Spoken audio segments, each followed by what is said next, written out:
Hey, Redcasters, be sure to subscribe to our channel and ring the bell to be notified about our latest videos. Go Big Red. It's an exciting but very busy time in Nebraska athletics. You got basketball going on, just had a sold-out game, and then you announced volleyball is going to be playing at Memorial Stadium for an in-state battle with UNO. How cool is it to see that event? Well, as you know, I have a little problem with competition, and I really don't like losing. And so we had a very proud record for a while, and then, of course, one of our colleagues in the Big Ten decided to go compete in an arena and break our record. Unfortunately, PBA isn't quite large enough to be able to match the Kohl Center record. So we were thinking of some crazy ideas. We had a great time outdoors at Garth Brooks. Obviously, weather is the important thing. And I said, what if we tried to play an outdoor game for volleyball? And what if we included other state schools, especially within our system, the University of Nebraska, and we could share financially with them and then just have a celebration? We just came off of 50 years of Title IX. Volleyball in the state of Nebraska has been such an amazing thing for young women. We need to honor it. We need to celebrate it. And then, by the way, we should try to break that record once and for all. And then at the end, they're not going to come because of the concert, but at the end, we're going to have a concert with a well-known country artist that's going to be fantastic. We're going to have a great time, and we're going to break a record, and we're just going to have to pray for decent weather. Welcome to the Go Big Redcast, the Husker Fan Sports Show. Welcome to the Go Big Redcast. I'm your host, David Gasper, and I'm with Honky. It's been a while since we've gotten together, guys, as a group, and a lot of things have happened. Some very good things have happened, so this should be a fun night. Let's just get together, talk a little football, talk a little basketball, baseball, whatever. Go Big Red. 5 screens tonight.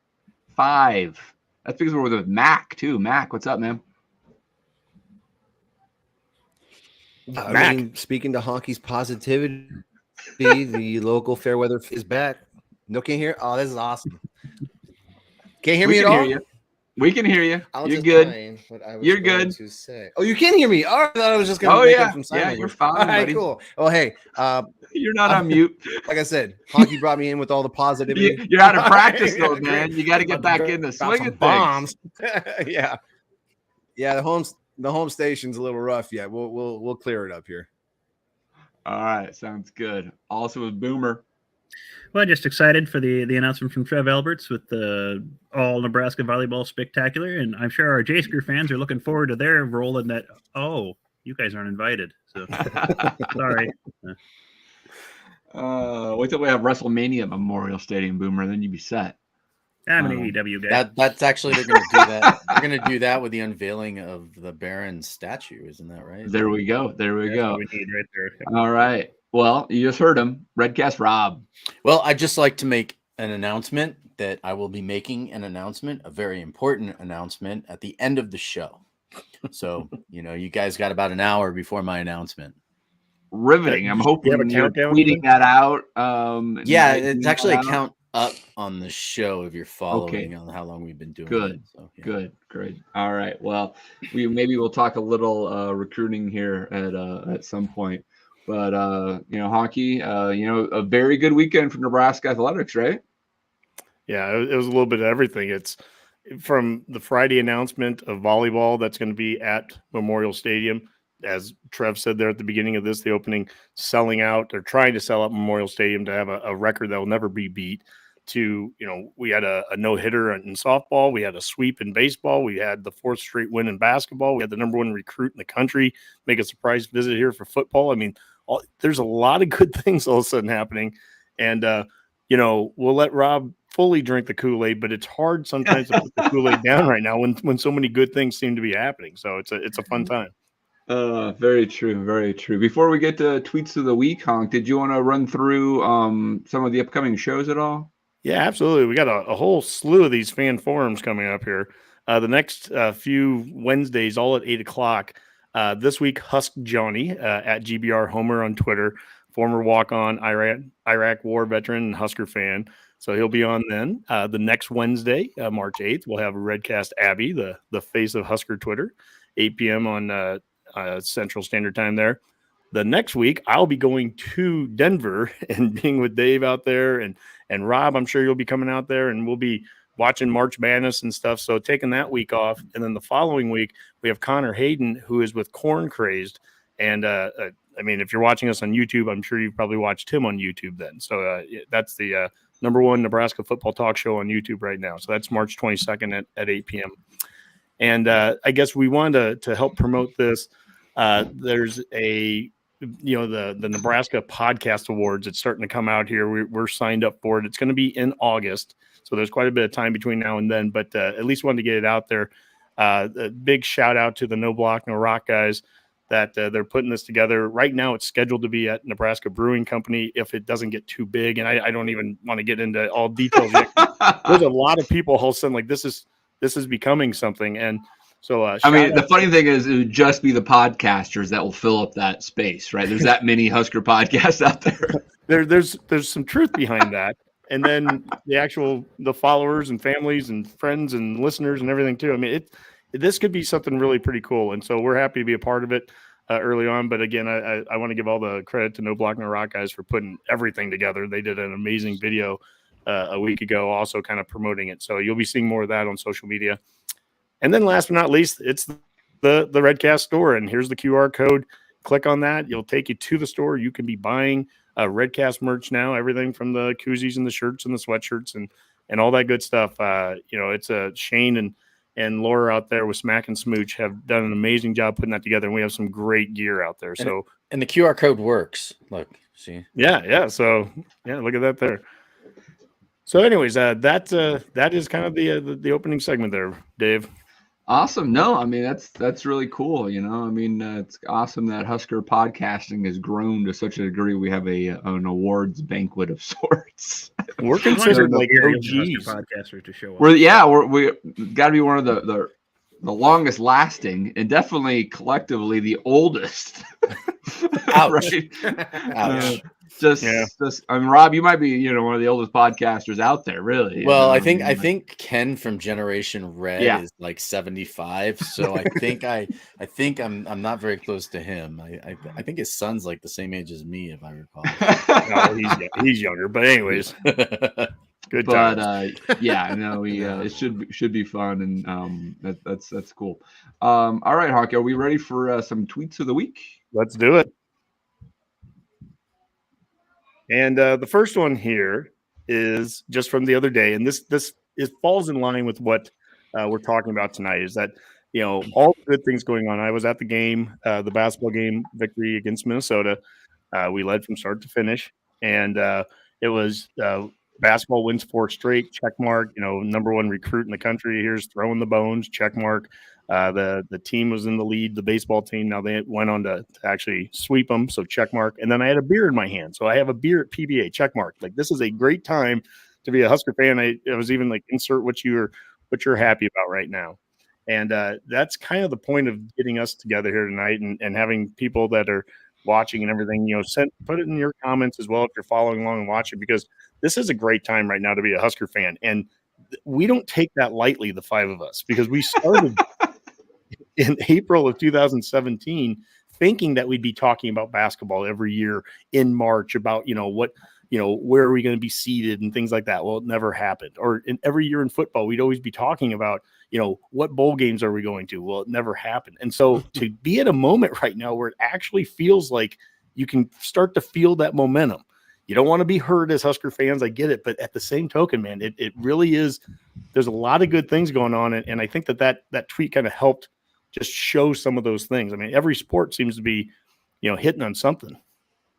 Yeah, Hunk. I mean, I think you asked us earlier today on the text thread, when's the last time you felt this good about Nebraska athletics? And I had a snarky response. But, I mean, honestly, I can't really think of the last time it was that good of a weekend, right, in the sense that nothing really went wrong. And obviously things can't go too wrong in football right now, but you have to feel pretty good with the reports coming out of camp, how well Matt Rule and his staff have taken to this state and the recruiting and ramping up for spring ball. Mac, I mean, you're so excited you're actually on the show, for goodness sakes. Right. I mean, so let's talk football a little bit here, right? I mean, what are you looking forward to here? Well, it's kind of like what you said. I was talking to Honk earlier today, and I'm like, it really can't get any better than this, because I mean, eventually we're going to lose a game. You know, I mean, even if the season goes well, eventually we're going to lose a game. It could be the first game. Who knows? But it's so good right now. We've got all kinds of fire, all kinds of hype going. Everything I hear about Matt Rule, and I'm sure the same goes for you guys, is positive. He seems to have multiplied and scattered his clones throughout the state and across the nation. And, you know, every bit of feedback you hear, I mean, he's been on a lot of podcasts too, but everything you hear from all his staff is just what a dedication he has to his own staff and the love of the players. And, you know, this is truly the honeymoon period. It's as good as it gets. And with the other supporting programs, like basketball making a run, like nobody saw that coming. Even 3-4 weeks ago, that's been nice. And baseball coming out and putting up a whole bunch of runs. We have no idea. Like, what if that got hot at the same time? And then Trev makes this huge announcement, and it was handled so well, and it's so fun. And he dressed it up as this celebration of women and the celebration of Title IX, but really it was just Trev not liking to lose the attendance record. But he did such a good job, you know, dressing it up. He hit his hyper competitiveness in a big function and it really turns out to be this great thing. So I really love the leadership at the top right now and how that's trickling down. And it just doesn't seem like there's any loss of the message all the way down to, you know, the training staff. And I heard Dr. Elza on another podcast. She's with Jessica Cootie. Is that right? Yeah, the Husker Radio Sports. Yeah, and she's just fantastic. I mean, they just have so many good things to report. I have legit been diving into Husker stuff lately, and it's been wonderful. It's like an old pair of shoes, man. You know, just he's fit. I forgot. These are comfortable. That's why I kept these. Mac, did you speaking of podcasts, did you hear the podcast that we had last week with Cody Glenn and the words that he used about Dr. Susan Elsa, saying that we struck gold? And I mean, he went in depth about the importance that her role is and some of the things that Coach Rule and the staff that he's put together, what they're doing down in Texas. I mean, it's impressive. Yeah, absolutely. And I mean, that was a great interview, by the way, Honk. Yeah, it was really good. I was right. Yeah, no. Sorry. Go ahead, Rob. I was just going to say it really, and I was telling Honky afterwards that it really gives me like a lot of the feel, and I'm not going to mention the name of the team, but like an NFL executive, Amy Trask, she was president of team operations for the Oakland Raiders for a long time, and she was the first woman executive in the NFL, I believe it was, and she still to this day will tell stories about what it was like for her to be in the room with all of these owners and executives, and she was the only woman, and you know, it's just great to see that like that sort of thing kind of allowed us to move forward and, you know, start using it, because they're, you know, a lot more women are starting to be trusted in these roles because they're doing great jobs like she is. So it's well, you know, Rob, I mean, what I like, I'm sorry, Dave, but what I love about Dr. Susan Elsa here is that yes, she is a woman, and yet no one's talking about that. What they're talking about is she did such amazing work when she was in the I'm going to screw it up. It's like the University Interscholastic League UIL, of Texas, I believe. UIL. But I mean, when Cody Glenn talked about her, it was just the connections that she makes, and when she says something, it's gold. And you know, Dave, I mean, you watch that. She was like, if she says something, or if you have an issue, you go to her. She takes care of it.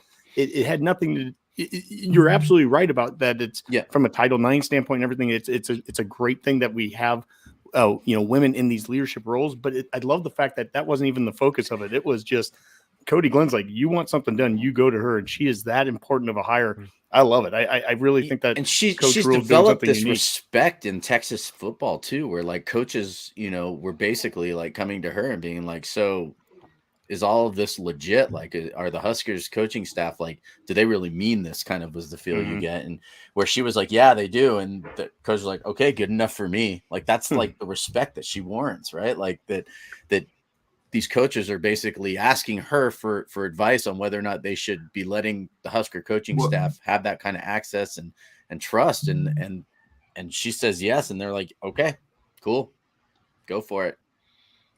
So anyway, Rob, I take it you're drinking a lot of Kool-Aid right now, huh? It's funny because I'm actually drinking a lot less Kool-Aid than I was last year. I do have a little bit more reserved optimism. I think I'll call it that.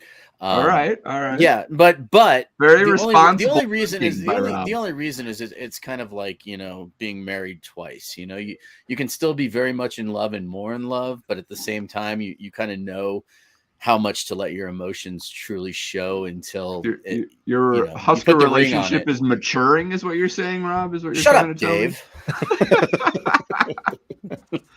Dave. And I'm absolutely guzzling Kool-Aid. I just want you to know that. It's all right. That's I'm good. just- That's good. it's So sad. Boomer, I mean, like just from a Husker athletics, I mean, obviously football is great, but just everything else has fallen into place too. Even women's basketball is still doing well, and everything. It's a good time for Husker athletics in general. Yeah, it was, and there was a lot of it to actually be watched this weekend. Whether it's on basketball, I was even watching gymnastics for a while. Just because Yeah. it was on, and that was entertaining to watch as well. And it's just fun to see all these different opportunities. Wrestling's doing Wrestling really was well. on. Yeah. Yep, just getting able to watch Husker athletics in general, and that kind of even ties into more of a meta thing. We've talked on this with some of our other listeners about how we don't think volleyball gets enough publicity in terms of major sports. And an event like this, where you're having it in an outdoor event when nothing else is going to be on TV really on a random Wednesday in August, this might be a great opportunity for college volleyball to be televised and get good publicity.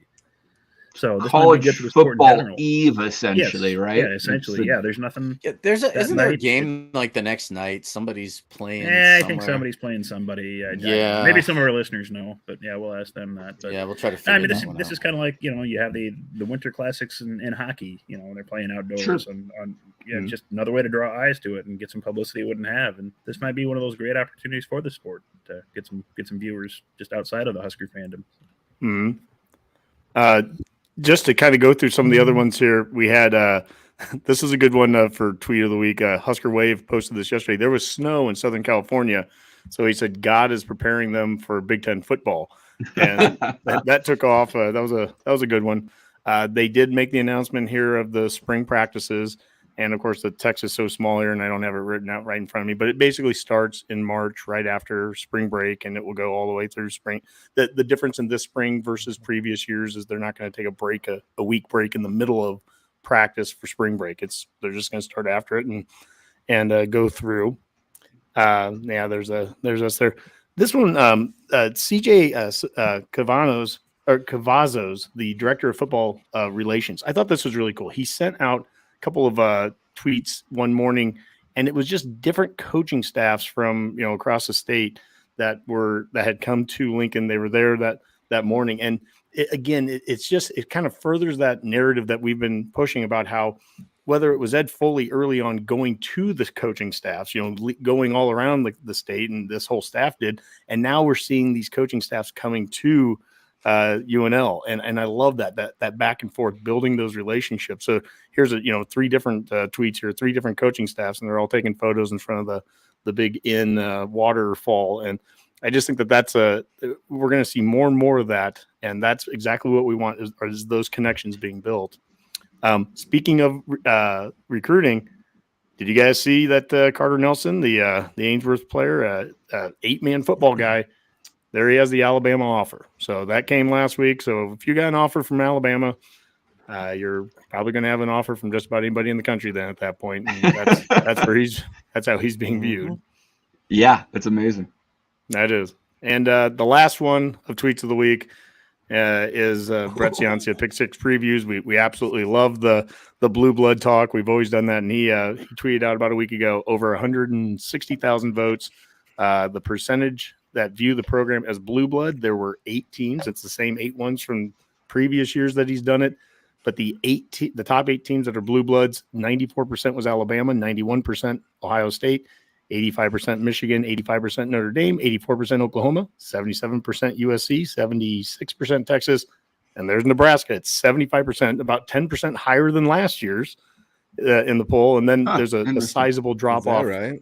Wow. Yeah, the next one after that is 54% Georgia, and then you get below 50% for the rest of the crew, the Penn States and Florida States and so on. So Nebraska still is going to show up in his book this year as a blue blood, where they should. And that is your tweets of the week, folks. Very Solid good. Very wrap-up, good. everybody. So, Mac, since we have you here, let's talk a little more football before spring ball. And in Scarlet colored glasses, I forgot. Sorry, where we talk all things Husker football. So what do you think about Dylan Raiola? Yeah, he's the needle mover in the offseason, isn't he? My goodness. I'm just gonna let the good feelings flow on this one. I mean, I could be Yeah, be why not? pessimistic about it, I suppose, but geez, he just keeps showing up. And I'm just going to see a game with my uncle in Trev Albert's seats, and then they'll just move and we'll all just sit up front, and then we'll get a chant for his name. Listen, man, USC, no argument. Lincoln Riley has put quarterbacks in the league. There's no question. 3 Heisman. Georgia's very, very good right now, but you're a drop in the bucket if you go to Georgia. You're one of many 5-stars. Not that Dylan's not great, but you're not going to get the fan response anywhere else in Nebraska. Then Nebraska. Nowhere. He's got a chance to make a legacy like no place else. And he wouldn't even have to do as much. It's kind of like the same with like Bryce McGowan's in basketball, right? We're at a point right now where this guy's he could really change the program. He could really be a Pied Piper and lead some big time recruits to come to Nebraska and get this ball rolling fast. And if the coaching staff, it's what it's supposed to, and it looks like what they're building around him. The longer he stays non-committed from all the other blue bloods mentioned here, the better for us, I think. I sometimes though I wonder, like, what is he waiting for from us? Like, he's going to commit before the season starts. So it seems like he's got waiting to see per se. A couple of obviously I don't know if they're official or unofficial. They might be unofficial, but actual visits, right? The Georgia visit is happening according to his father, March 18th, and then Nebraska on the 25th. I haven't heard about USC. I've also heard, Sipples mentioned Oregon still might be a little bit of a player.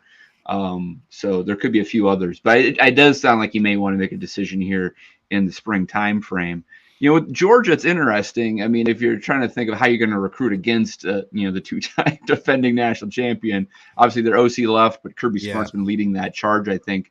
But they haven't had a lot of luck with 5-star quarterbacks at Georgia. They've recruited a lot of them, Justin Fields and Fromm and another one of the Jakes who left. Can't remember. And Stetson Bennett, who, wasn't one of those guys and is – had all those things. And Georgia isn't really known, at least recently now, with producing a whole bunch of wide receivers. That's Alabama, right? I mean, and so, they've had AJ Green and a few guys, but there you go. But that's been a while. That's like a decade ago, right? Yeah, I know. It just seems like it's crazy how long ago that really was, but yeah, exactly. And so, and then with USC, I mean, that is pretty compelling. I mean, he's going to walk on a campus, and the expectation is, he's can win a Heisman and be the number 1 draft pick, but he is also, Caleb Williams is still there for another year, and obviously it's a high bar, but I mean that's going to be tough to beat out, but it should be interesting to see how this plays out. And you're right, if they land Raiola, it seems like they could put together a pretty darn good class even before they snap the ball in Minneapolis, because it just feels like they're going to be able to maybe have a really good class built around him if he gets to commit.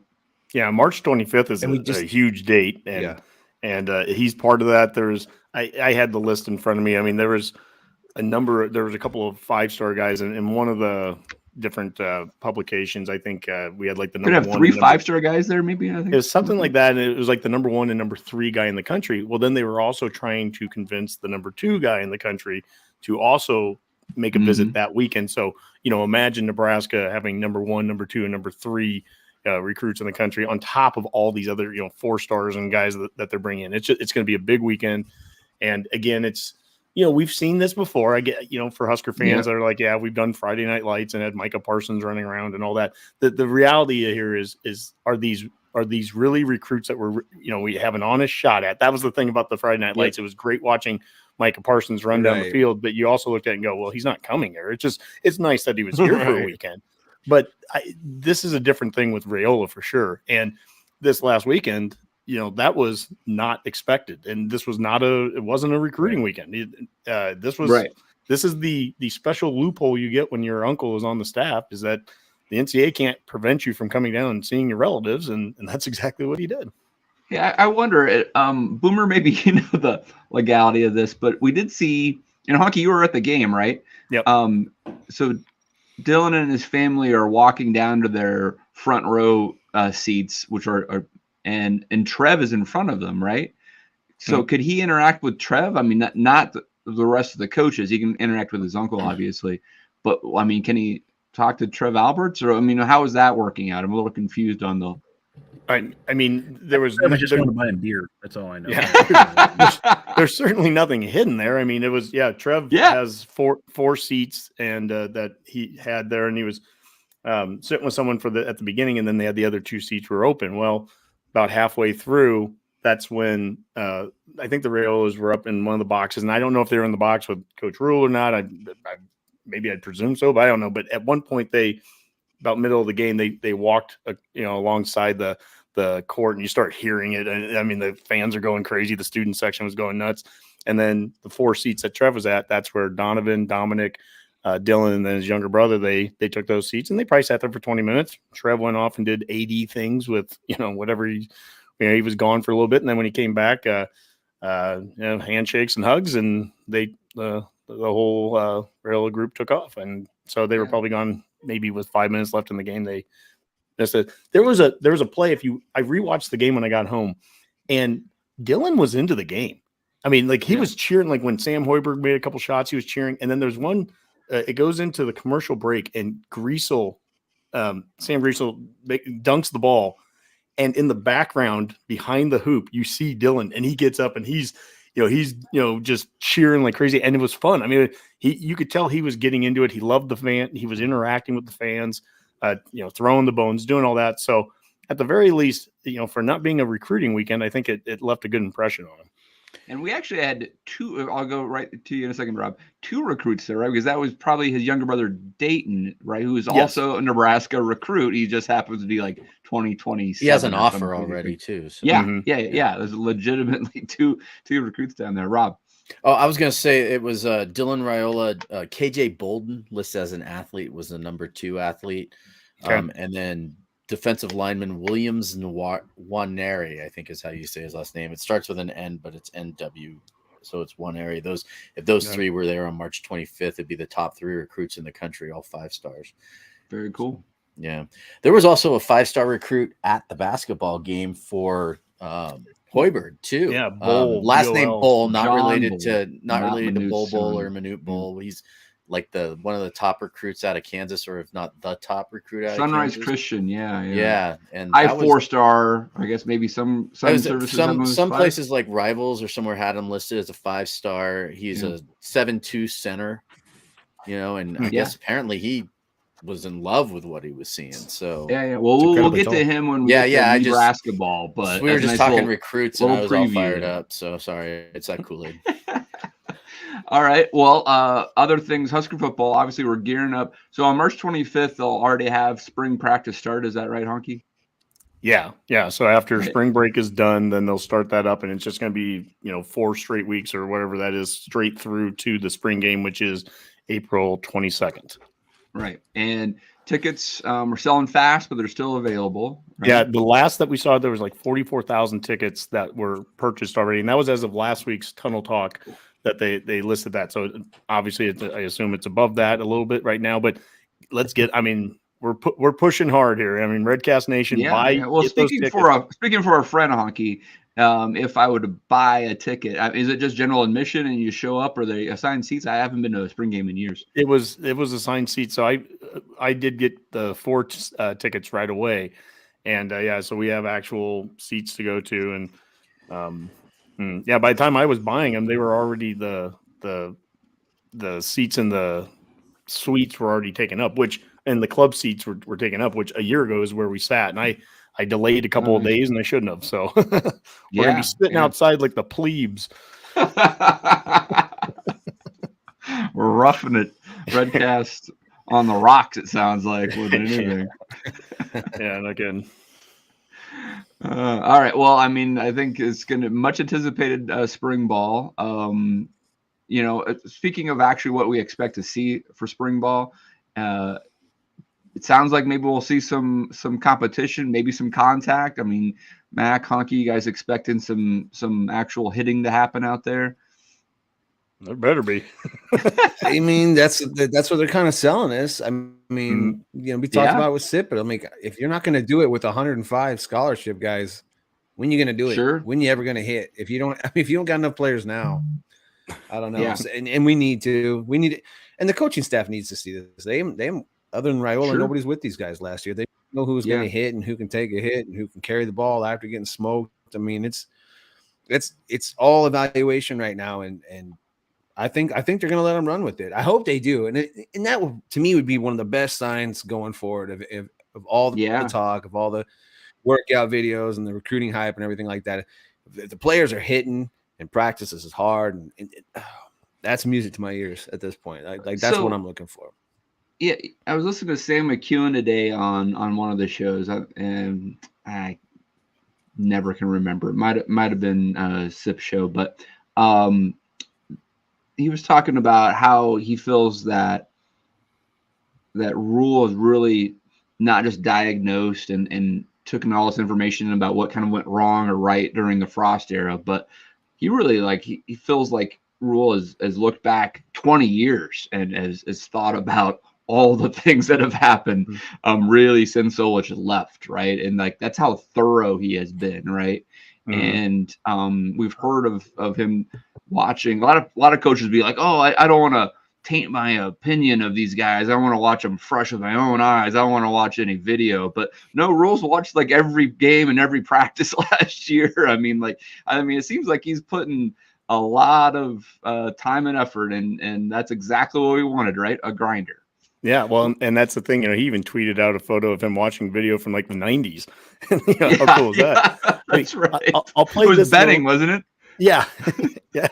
I'll play this little clip here. This is Trev at the Team Jack Gala on Saturday night being asked about Rule and just his thoughts, his initial thoughts of these first few months. But I thought this was really good, and this was from the Hurrdat Network, Anna Bellinghausen, talking with Trev. Lastly, lots more football inside of Memorial Stadium ahead. It's a new era with Matt Rule. What's been your first impression in working with him and his recruiting trail? We know he's been quite everywhere. Well, yeah, it's hard keeping up with him. But no, Matt's he's been everything that I'd hoped. He's a great person. He's high integrity. He's got a lot of energy. He's a hard worker. And he's surrounded himself with really good people. So everybody's excited right now. We're undefeated, which is great. But I think you're going to see a disciplined team that plays hard, that has a good culture, and they're working really hard in recruiting. So it won't happen overnight, but I think that Coach Rule's the right person to continue building Nebraska football back to where we all hope it can be. You know, Dave, he hit on a lot of good things there, right? It won't happen overnight. There's the counter to the Kool-Aid, right? It won't happen overnight, but yet the right things are happening. They're grinding, they're working hard, they're recruiting hard, all those things, and it's going to be a physical team, and they're going to be disciplined, and those are the things that I want to hear right now. Those are the things that have been, hurting us for ever since we started this show. I mean, there's a few things I can be critical about with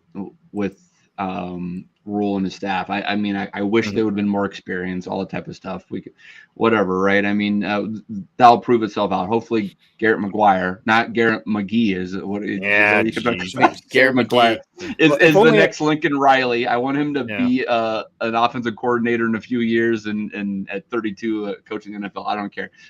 That's why I hopefully that's what's going to happen, right? But I mean, could we have found a wide receiver coach with a few more years of experience? Sure, absolutely. But one thing I do love about what's been done here, and Trev mentioned it, is the support staff. Something that's driven me crazy for years is that we're a blue blood. We should act like a blue blood. We should have a support staff like a blue blood. And it's just not the number or as long as Rule has a plan for all 40 people and they are doing things that are helping advance everyone to go forward, and realize our full potential as a football program, that's worth every penny of them, right? Because I mean, the guy's getting paid $8 million a year for the next 7 or 8 years. What's 40 people at 100,000 or whatever it is, right? It's a lot of value there actually in those 40 people, in my opinion. Boomer, I mean, do you feel like having that? As long as you're utilizing those people to full effect, and you're just not hiring people to hire people, do you feel that will hopefully pay off in the long run? You hit the nail on the head with that. You can have all the people you want, but if you're not organized and not working them all in the same direction, then it probably creates more trouble than it's worth. I mean, you could argue we kind of saw that in the last coaching staff, just how large the roster got at some point. I mean, we had, didn't they get to like 150 players at some point? I mean, was it really doing us any good? Right. Probably not. So it really just depends if this athletic department, which I will say this seems far more organized than any we've had in a while. And Trev really, seems to run things in a very business-like manner and gets everyone working on the same page. And Rule seems to be working the same way. They kind of have the same culture in mind and the same end goals. So it should have a positive impact. I mean, again, the organization is the key to it. So. Well, Dave, when we had Adam McClintock on a couple of weeks ago, the college football professor with Matrix Analytical, the great company show. I loved it. It was fun. Oh yeah, wasn't it great? And that's the company that was hired by Trev to make the hire, right? And he talked about he referenced a Damon Benning statement of head coaches manage and coach the coordinators manage and coach the position coaches, and the position coaches coach the players. And it's just this process, and this is the structure, and this is how it's going to be. And we're all going to be kind of lockstep, and we're going to be saying the same things, and it's not going to be crazy. And, when you go back, we heard we heard things we can't talk about. But I will say, you think about in previous years, even think of last offseason, when you knew there was a clear disconnect at times between like Whipple and Frost. Just they weren't saying the same things in a public state, in a public setting. I mean, a lot of times you figure you can just kind of BS your way through it and kind of, get through a presser. But there were times where it's like, no, we're clearly not on the same page between this guy and this guy. And we've had that in previous, regimes when the AD and the coach and whoever it is, just this dysfunction. And right now you just feel like people are on the same page, and it absolutely starts at the very top there with Trev. I mean, the way that this is Trev's athletic department now. He's had about a year and almost 2 years now to really kind of get it built up in the way that I think he wants it to run, and now it's starting to feel like it's ready to go. I mean, really ready to take off. Yeah, absolutely. All right, guys. Anything else on football? It is almost March, so maybe it is time that we should be talking about some Neebrasketball. Am I bringing this up? There we go. Neebrasketball. There we go. Well, it is 2 games left, and we are now above 500, guys. I mean, Rob knew this all the time. He was a huge supporter of Fred Hoiberg, loves the guy, just totally believes in his coaching acumen 100%. So, Rob, I'll start off with you. I mean, you saw this coming, right? This 4-game win streak, 5 out of the last 6. I saw that there's only 11 Division I teams that are 5-1 better since the start of February, I think, or something like that, and Nebraska is one of them. Yeah, well, honestly, I wanted him fired like a month and a half ago. I did. At least you fess up to it, Rob. Yeah, I mean, I did. I think I would like to say that Boomer was kind of on the side of like this might be inevitable a little bit too, but he's not as vocal as me. But and I've said it already, Dave, and I've made it very public that I will not take that stance any longer. I can admit when I was wrong. After the two big injuries and I just thought, all right, this team is done for, and he's done nothing but take the players he has, and it's almost just basically gone back to just the inside out game with Walker and Tominaga, and that's the thing too, is that a couple of the guys that couldn't hit shots to save their life in the beginning of the season are now hitting all the shots, and maybe it's because of the number of shots they're getting, the amount of time they're spending on the court and getting the ball. And I'm impressed. I really am. Color me impressed. I honestly believe that they should be talked about as a bubble team right now on a national level. Somehow they dropped from like 88 87th to 93rd in the net rankings because Creighton crapped the bed against Villanova. No, it's because you played the 237th ranked net team in Minnesota. We could lose the next 2 games and probably move up. Yeah, and probably in the move net. up. So Yeah, but I mean, still, it's just stupid the way that kind of stuff works and how much weight, because they're saying like, oh, the Big Ten will have 6 teams in it or 8 teams in it or whatnot. But then it's like, oh wait, but except Nebraska. You know what I mean? That's kind of like the way it feels. And that's one too far. But, I mean, they win these last 2 games. Even if they win one of these last 2 games, and let's say they win 1 or 2 games in the Big Ten tournament, I believe that they do deserve some kind of like at least consideration as like maybe even like a Final Four in bubble team, playing on the first 4 or something like that. I mean, them. I wish you were on the selection committee, Rob. I would say that. But... So actually, that's the big announcement. So Honky, not on the selection committee. Yeah. Go ahead, Honk. Yeah, I mean, I have to say, nobody saw this coming. I mean, whether you were the biggest Fred backer or you wanted him gone, I don't care who it is. When we had Sipple on just 4 weeks ago, we had a nice discussion about this, and I don't think I rewatched it because I wanted to see, did that discussion not age well? We weren't calling for him to be gone. Let's be very clear, but he needed to win games. So let's be very clear what they've done these last 6 games, Dave, and being one of only 4 teams in this country to go 5-1, that's important. They needed that. I mean, the record that he had in conference prior to that, the record that he's had through 4 seasons, I mean, it's just it was really abysmal, right? And I think back to being 17 down in the second half against Wisconsin.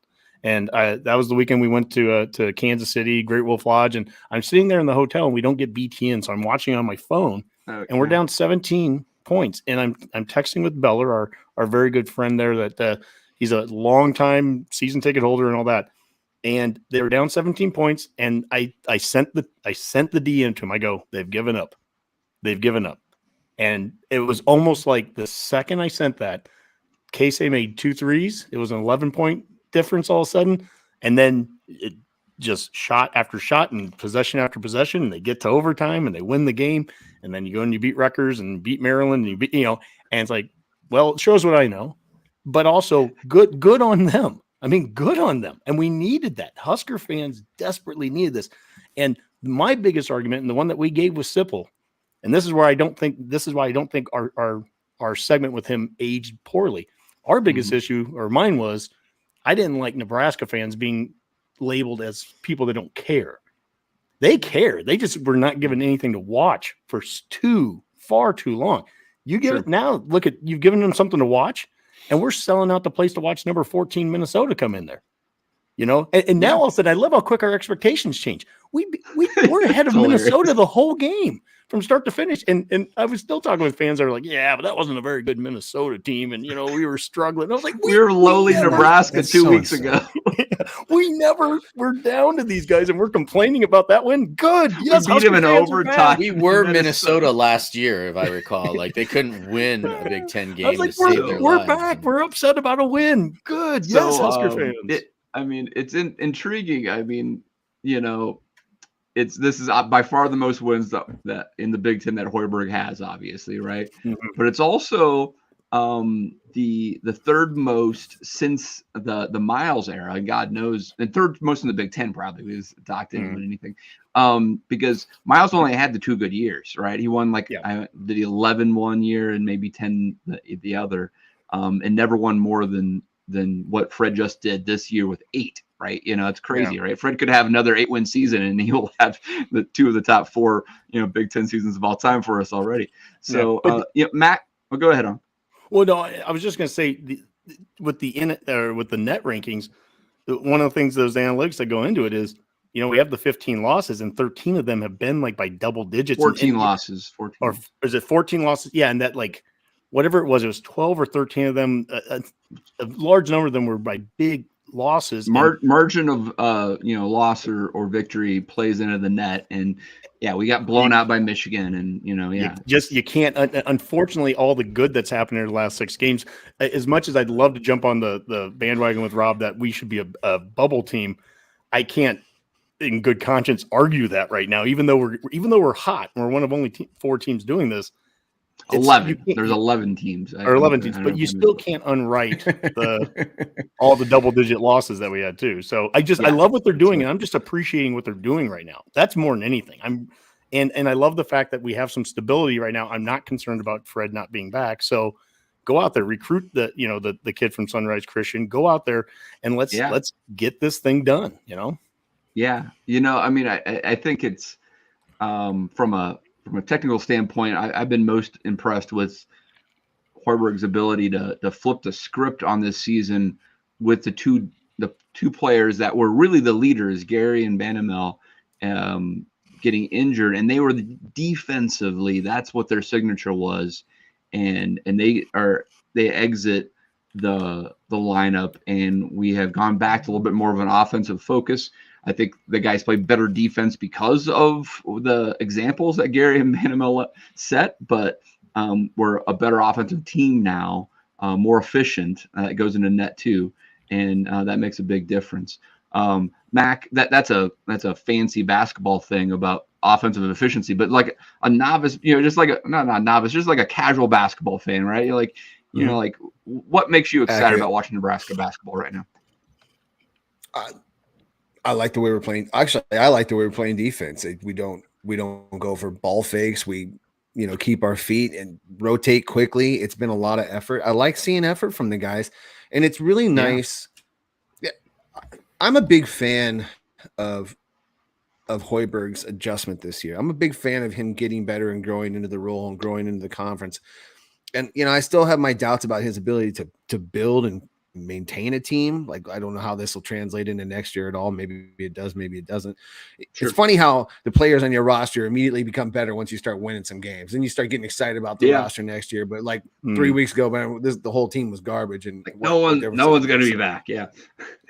Right. I'm the comparison with Frost is natural because they kind of came in at the same time, but he's doing things that Frost wasn't doing in his final year. And that is adjusting, and it is improving, and it is working with what he has to be better in a conference that he maybe wasn't totally equipped to handle when he first came in here. And that's all encouraging to me. I feel like Fred's pedigree speaks for itself. I just am really hopeful that we can build on this. I don't think there's any way he gets fired this year. I don't care how the rest of the season plays out. There's no way he goes anywhere. So we got him. I'm happy about that. Let's ride it. I enjoy the team's effort right now. KZ is fun. He's got a lot of enthusiasm out there. I've been waiting for at least a year. I hear about him making a lot of shots, but I swear every time I lay eyes on him, he never. Mac, he's the Japanese Steph Curry. I know he is. That's why he's going to be great. He looks like it sometimes. We use his name and Curry's name on a YouTube video, and we are getting more listens than anything else at this point. I mean, some of the layups he makes and his range. They're a fun team. I think one of the things that's happened out of the last couple weeks too is to go back to being down 17 to Wisconsin. That's the game that Blaze Cada really had his breakout game.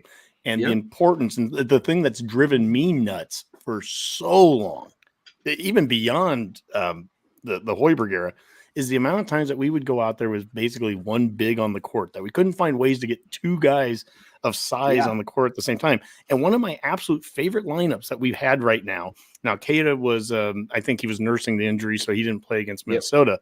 But the last couple games, when we've had Cada and Walker on the court at the same time with Griesel, Sam Hoiberg, and Tominaga, that's been an outstanding lineup for us. And that lineup doesn't even make sense a month ago. Like, you wouldn't even who's Sam Hoiberg? Only one of the three, right? Yeah. And so guys the injuries have caused guys. Now we have Hoiberg stepping up. That walk-on kid is stepping up into the role. Tominaga obviously had to step up into a role that he wasn't playing earlier in the season. Now you're getting Lawrence out there and playing, and then there's Cada as well. So guys have had to step up because of the injuries.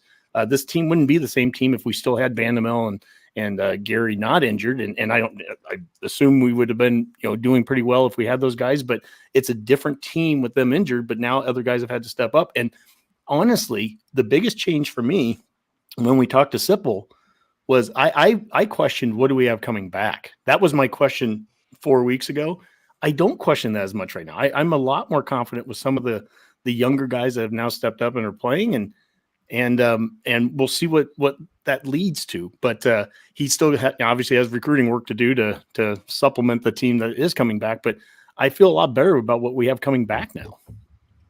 Yeah, I mean, it'd be awesome if we got Casey to come back. There's some issues with foreign players with NIL, but I hear Kentucky's worked their way around that, so maybe we can figure that out. And that would be a big deal. And yeah, I mean, like Jamarcus Lawrence looks like a legit Big Ten player here in the future, and Keita, you do need to fill in a few pieces, but the transfer portal is out there. And look, I mean, in the past, he was using a different coaching staff to recruit to a different system, and Gary and Banamel were really good additions, and Gary's going to be back next year. So I mean, I think they can go out there and do that again. And Rob, you mentioned John Bowl, is that right?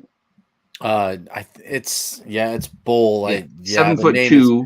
Yeah.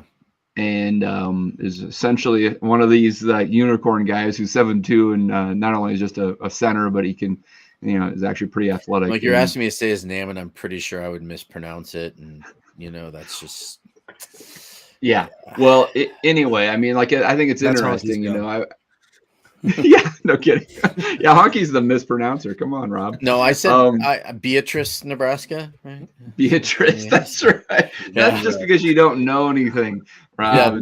Well, thank you. I appreciate that. Yes, I don't know anything. It is John Bull, by the way. It is John Bull, by the way. He calls it Houston Street in New York too. Yeah, Columbus. And where do you guys live in? Aren't you guys from Columbus? Is that right? Like Kearney, Kearney, Kearney, Norfolk. Novel. It's actually Kearney. Prague, Nebraska. I sent you guys. It was something about the number 1 draft pick coming up. This Victor, I can't remember. I can't pronounce his last name. I'm really going to try. He's from France, so he's 7'4", but he acts like he's 6'7". Natural. Power Dirk Nowitzki forward kind guy. of player. Yeah, but he's 7'4" now. But the article in The Athletic mentioned a North Dakota State guy, Grant Nelson, who's like 6'10", and now he's getting some interest from the NBA, but he could use another year of seasoning. And I'm like, boy, that would be the type of guy you'd want to transfer in from North Dakota State, just like Sam did. And bam, that could be a huge another piece of the puzzle, right? So I do think by winning, it does change the recruiting story from a transfer standpoint, because now it's like, look, we can go to the tournament next year with a couple of good additions that fit into this culture that we've established, and let's actually be competitive, Mac? I have a question for you basketball guys about this, because it does seem like whatever we're doing now has had a little bit more success in the Big Ten. So with that in mind, is that kind of give Hoiberg a better blueprint to recruit to? Or is like now that he's kind of found a formula that works, is that something to get more excited about? Because it seems like until recently that we've just kind of been doing different things. Offensive style was a little bit more fast-paced and ball, and now we've kind of changed that. Will that potentially help direct our recruiting so we can, because everybody's plug and play in basketball. It's not like, I know it's hard to build a roster and keep it in today's day and age anyway. Right. So, but if you know what kind of system works, does it make it a little bit easier to go out and target guys and go, we can put him in here, he can play that role? Do you see that being a benefit going forward with this year's success? Absolutely. Yeah, I mean, Honky, once we had Sipple on, I think he mentioned that he was talking to somebody and they told him, like, I don't know if Hoiberg's offense is going to work in the Big Ten. Yeah. And sure enough, it didn't. But to Hoiberg's credit, he actually converted to a defensive first mentality, and then he's been able to kind of adjust on the fly as the season went on, and the roster personnel changed. But I think that he's rediscovered, what it's going to take to win here at this level of college basketball, and can apply that going forward with a blueprint. Absolutely. I think one of the things that Sipple talked about too, one of his concerns 4 weeks ago was he was concerned is does Fred have it in him? Just personally, I mean, is he looking like he's getting beat down from all the losses and everything? And does he have the just the inner fight or whatever it takes to come back? And anyone that's watched him here over these last 6 games, and to see his personality is coming out a little bit even, and he's gotten fiery in some games, and that's good. And he's made some changes. So those are the things I said it at the time 4 weeks ago. I appreciated the things that he was doing, that he made an honest effort, I think, this entire year to make changes that needed to be made to have success in this league. The argument against the Frost last year of not making those changes. And that's, I absolutely appreciate it. And I love seeing that it's starting to work now. And yeah, to that point about Sip there, he said that there were coaches, he thought it was going to work from day one with Hoiberg, and those other coaches and people that he talked to were like, nah, he can't run what he's running there. And whether it took him 4 years or not, he made the changes that need to be made. And now this team is starting to look like a competitor. Yeah. Rob, I'm going to throw you a question here really quick, and then you can wax off of that. From the Fred Hoiberg dynamic, I think part of that and how much he had left in his tank is coming from his son, right? I mean, Sam Hoiberg has to be a little bit of an inspiration for Fred, just to see how that's played out. Well, and I'm glad you actually brought that up too, Dave, because something that I noticed, because I college basketball, I would say, is probably top 3 of my sports that I watch as far as like consistently, like where I'll sit down and just watch games of random teams out of nowhere, because I love the tournament. It's probably my favorite sporting event of the entire year, and not just because Honky comes out to Denver. And so one thing that I did notice about this team, and it's kind of a summary of all of your points about everything you've been saying, is that the team at the beginning of the year really impressed me because of what you said, Dave, where Hoiberg basically changed his overall game plan to adjust to the game of the Big Ten, right? Using the bigs, a lot more banging the boards, rebounds, everything. They just couldn't seem to hit their free throws anymore. It was frustrating. It was, killing. Now these two guys go out, and all of a sudden it seems like we're watching what Hoiberg wished the team could have been last year, but like Walker's playing out of his mind as the big, right? He's in there, a lot of inside out going on. The guys that were supposed to be hitting the threes last year are now hitting the threes this year on a more consistent basis. They seem to be making their free throws in key moments. It's almost like he basically meshed 2 different teams together for this last part of the season. That's not only made it the exciting kind of basketball that he maybe wanted last year with the, what I like to call the boring Big Ten, big man game, where, and he's been able to take both of those philosophies and turn it into what this team is doing right now.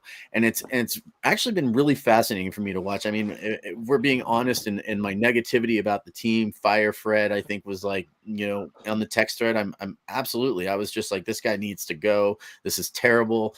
And he's absolutely now just got me hooked. And I'm like, okay, well, if he can coach like this with these type of circumstances, sure, what's he going to be able to do if he can bring in a few other pieces for next year and get these guys back that were injured this year and all these other things going on? And so I'm intrigued by the entire situation.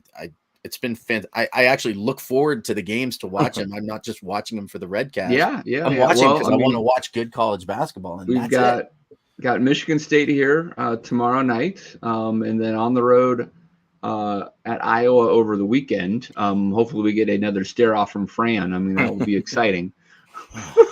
I'd love to see Hoiberg and him doing a stare down with each other. It would be great. Boomer, Fran would be a great manager in wrestling, Is there a school with more unlikable coaches between the head coach of football and the head coach of basketball? Like, I swear to God. Well, I think Auburn might be up there. That's different. And Dave, you mentioned like with Kentucky that they may have done this with a player with the NIL, a foreign guy. And I'm like, there are schools that we can. I'm sure there are schools that you look at. I'm sure Auburn, Kentucky, if they can figure out a way to make it work, those schools will make it work. Well, then that can be our model with Arizona literally has an entire roster full of nothing but foreign players.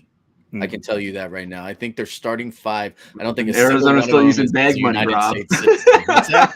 Yeah, they've got the bag man. They've always had the bag man. That's why Sean Miller got fired. But I mean. Yep.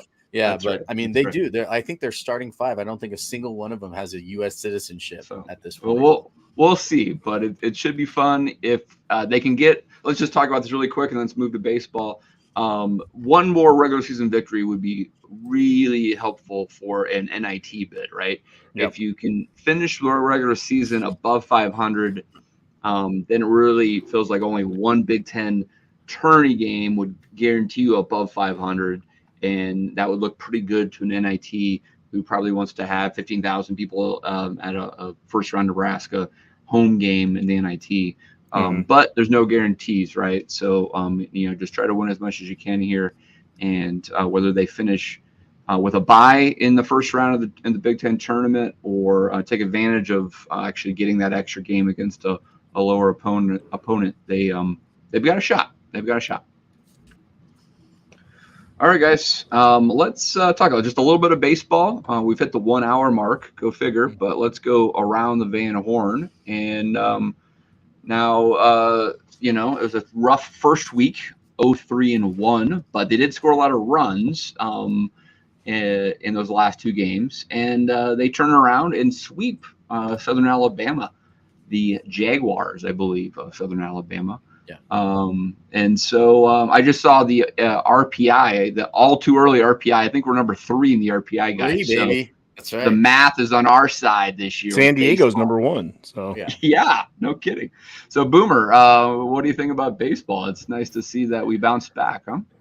Yeah, it would have been nice to at least get one out of that San Diego, and you hate to say those were close losses, but they were, and one was. Well, one was a tie. Yeah. So it was nice that there were opportunities to win those games. They're scoring runs, which was a problem, last year. So you just have to get pitching kind of under control, and so there's something to work with. I mean, they've got a big test coming up here. You get Vanderbilt and Ole Miss. Yes. Weekend. So you've got an opportunity to capture one of these early season wins against a top flight opponent that we really haven't had for quite a while. So that's what I'm looking forward to see how they perform. If they get one of those wins, that'd be great. Yeah. Honky, to Boomer's point there, we missed an opportunity. I think San Diego is going to be a pretty good team this year. They were a good team last year. Mm-hmm. And so that could have been one of those nice quad 1 wins that would have helped the non-conference and the overall net ranking as Nebraska baseball goes into Big Ten play. They didn't get it. So now the opportunities out there this week with Ole Miss, defending champion, I believe, and Vanderbilt, who is a perennial title contender and won a title not too long ago. So they could still win from those guys. I think they also play Hawaii, I believe. Is that right? And this is all in beautiful Minneapolis inside the Viking Stadium. Oh my gosh, that stadium looks terrible. Like they were showing some photos of the stadium. It's the field that looks terrible. The field looks terrible. They still have lines on it from the first down lines, the 5-yard lines. Get those, It just looks awful. They are Oakland. But they put dirt out there, Rob, just to make you feel comfortable. But you mentioned these opportunities with Vanderbilt and Ole Miss, and that's exactly what it is. It's an opportunity to get a big win. The Big Ten right now, Iowa beat LSU as an example. Took 1 of 3, I think, there, and Indiana, Maryland, Illinois, all of them have had some big wins. This conference has wins against Texas and a couple other teams. I saw this one tweet about it, and it was just, that's going to play a role later in the season. What you do now is important, and I still think, and this is a conversation for a later day, it's so unfortunate that we're playing right now. We shouldn't be. This college baseball should be starting in a month, not starting now. But because of that, you can't just throw away these weekends, and it's important to get a win when you can. And my goodness, if they could figure out a way to split Vanderbilt and Ole Miss, that would be amazing later in the season. When hopefully we're well above 500, and a game like that can do something for your resume. Yeah. Did Iowa hang a banner after they beat LSU? I think they did, Max. I think it's already up. They probably did. They got that banner guy on speed dial. Hey, Gene. And their coach was giving stare downs as well. He's on retainer. Yeah, exactly. Hang a banner. We've had marginal success. Call the guy. Yeah, that's right. I mean, and this is important. Last year in football. I mean, like, it'd be great if we could reestablish ourselves and just say, last year was a little blip on the Will Bolt era, because I mean, UCLA will be in here before you know it, that's good baseball's coming here, and we want to be able to really forge some really good Big Ten baseball with a realigned 16-team conference. Boomer, you feel like that the Big Ten is for the taking this year? I mean, I saw that Northwestern's coaching staff already left their program. Yeah, that's a little bit of disarray. So if you ever think you've got problems, yeah, it's just there's one Northwestern coach that came to the office today, kind of like John Travolta in Pulp Fiction when he's just looking around and there's nobody there, and that's kind of what it was. But yeah. I've said the Big Ten should be ours for the taking for quite a few years now, so I'm going to hesitate to say that, but it's a good a year as any. So somebody has to win the conference. Why not us? So. Yeah, that's right. All right. Well, we'll be a little bit off before we actually see some home stands for Nebraska baseball, but hopefully they can rack up some wins that count towards the net and RPI starting this weekend in Minneapolis. All right, guys, anything else we want to chat about? All right, let's hit the parting shots and get ourselves out of here. And let's go with Redcast Rob. Well, I promised you all a really big announcement here. And I'm not counting on it, Rob, really, be honest with you. So, I mean, I know there's a lot of buildup and everything, and I just want to let you guys know. I cannot tell you how riveted I've been all show. I'm like, let me tell you, you can, guys, hey, what you can just know that I lied. All right, I was just trying to get you guys to watch the entire show, and I got nothing. I lied, nothing. So, all right. Well, I like your honesty, Rob. That's actually a headliner right there. Because that's your best parting shot ever. Your regular PT Barnum right there, buddy. Well, speaking of PT Barnum, here's Boomer.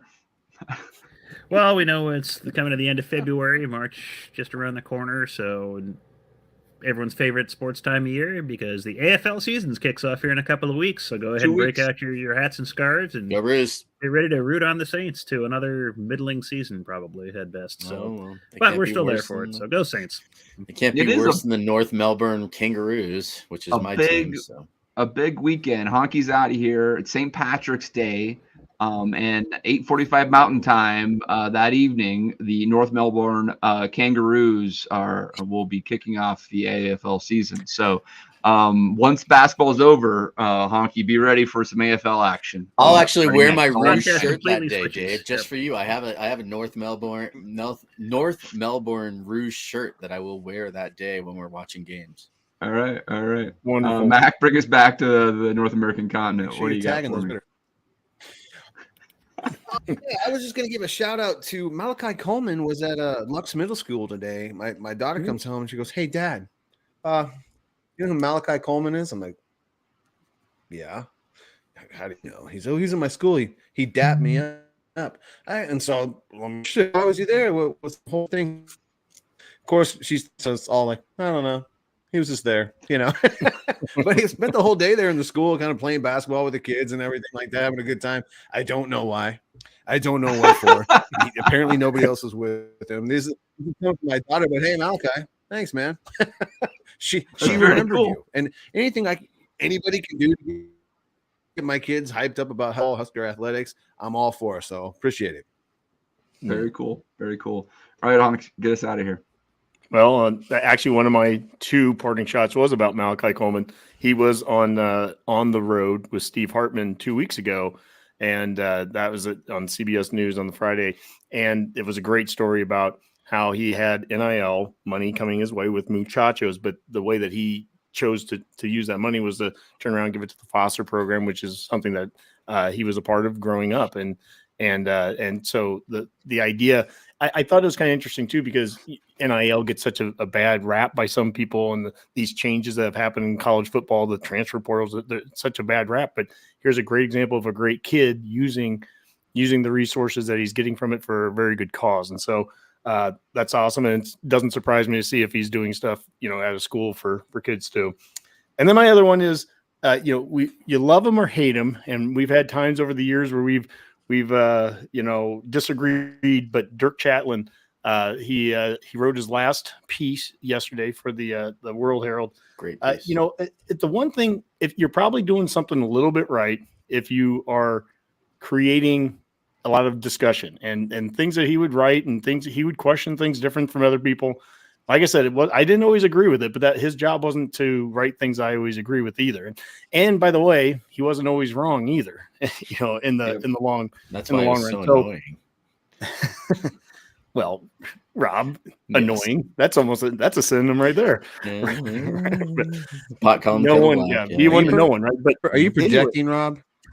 I absolutely am projecting. I do want to give him credit there, and I think that Dirk, he did something different than a lot of other people in state that were writing about this program would do. I mean, and he would question things, and so, anyways, I wish him well. I did enjoy reading his stuff, and so, anyways, he's done now with the World Herald, but he still might be doing some freelance and some other things. He said, but he's at least moved on from doing the day-to-day sports writer role there. Yep, absolutely. Good stuff, guys. All right, well, this was a fun show, man. We just kind of threw this together, and having everybody on was a blast. Yeah. I'll look forward to Hockey's fan forums, and I'm sure we'll have one of these here in the not too distant future. I should say too, real quick, Dave, I'm sorry, just one last too, is that I am actually planning, I think probably sometime next week, to have Eric Francis on. He's the Hill varsity photographer. He has been for 20 years. And he's going to come on, and we're just going to talk a little bit about his experience as the photographer. And they've got a podcast that him and Brady Altman have together that's on the Herd At Network, and we're going to talk a little bit about that because it's a really interesting podcast that I do listen to as well. And of course, the name escapes me. It's called The Eye Test. There you go. And nice. And we're going to talk about that. And I just want to talk with him about just kind of the way that he's able to capture some of the moments that he does as basically the Hill varsity photographer. And you had connection with him out there at Rutgers. I did. And we'll talk about that too. I mean, him and I literally carried his camera for him while he was running around the field. And every time Rob was the bag boy. Every time that I would get a good shot on the field, it's because I was following him around to where he was going on the field. So I was there for pretty much both touchdowns. I was standing probably 10 feet away from each time the ball was in the end zone. So that was pretty cool. But, so that'll be a lunch cast then, right? I'll probably do it more in one of the evenings just because my schedule these days is nuts during the day. Okay. But summertime's easier for that sort of stuff. All right. Looks like Max got another parting shot. Yeah. Just real quick before we get out of here, I want to give a shout out actually at Honk, man.